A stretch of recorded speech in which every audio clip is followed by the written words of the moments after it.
Hello everyone! It's Wednesday, October 15th, 2008.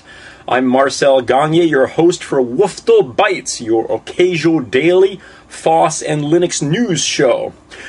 Oh, before I start, I better get my press hat on. Excuse me a moment while I get my press hat on. There we go. My press hat. This is actually going to work out well for one of the stories that we've got. But I want to lead off by telling you, first of all, that last night on the WFTL show, which took place at 8:30 p.m. Eastern Time, I had Christian Einfeld of the Digital Tipping Point. Links are at the bottom in case you missed the show last night. You can watch it and check it out. The second thing that also probably doesn't have an awful lot to do with Linux at this moment, and may have something to do with the pirate hat, of course, is that we had an election here in Canada yesterday. And as it turns out, Stephen Harper and his Conservative government went to a second minority government.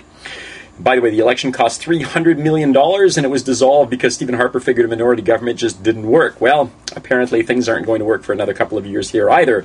Meanwhile, on the other side of the pond being the ocean in the UK, there are a couple of people out there who are currently facing, they're in trial at the moment, and part of what's happening in the trial is that they're refusing to turn over the encryption keys to the data on their systems. Now, this isn't specifically a Linux thing, but I know that Linux users out there really like their encryption keys, really like signing their emails and encrypting things, and I know that we do key exchanges when the lugs get together and so forth. Well, it turns out that the UK Appeals Court ruled that encryption keys are no different than the physical keys that you use to lock your drawer, and as such must be turned over to police if the court demands it. The two people, by the way, argued that it would open them up to some kind of self-incrimination or whatever. Stay tuned for that one, and we'll see how that plays out over here. By the way, that was under something called the Regulation of Investigatory Powers Act, or REPA. Sounds pretty spooky, doesn't it?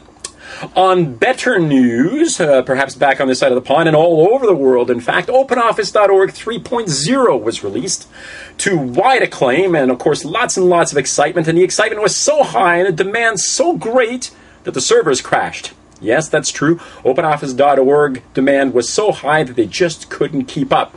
If you go to the website right now, you'll find there are just text links that point you where you can download your copy of OpenOffice.org 3.0. The demand is that high. That's how popular free and open source software can be. Reminds you of that Firefox thing a few months ago where we tried to break a world record by downloading a record number of copies of Firefox in a 24-hour period. By the way, we did get a Guinness World Record on that one as well, so that was pretty cool.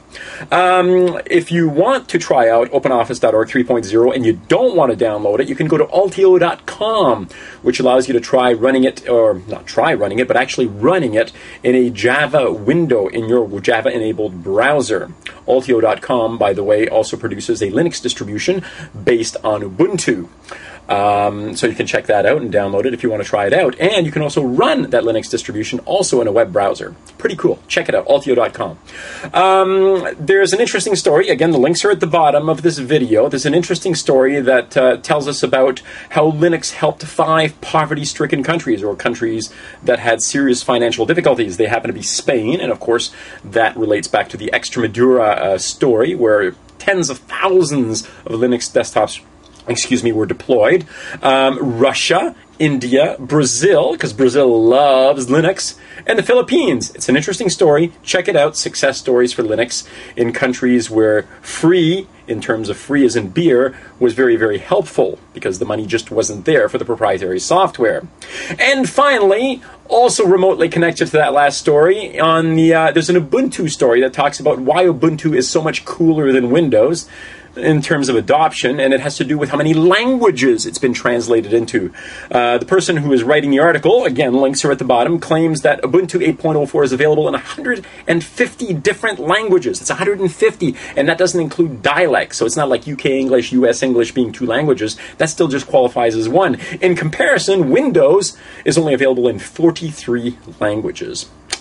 Probably doesn't even speak my language, whatever it is that I speak on a regular basis. Usually when I'm sleeping, I speak strange languages. I'll bet you Windows isn't available in that, but I'll bet you Linux is. Anyway, that's it. I'm done. I'll talk to you later. Bye.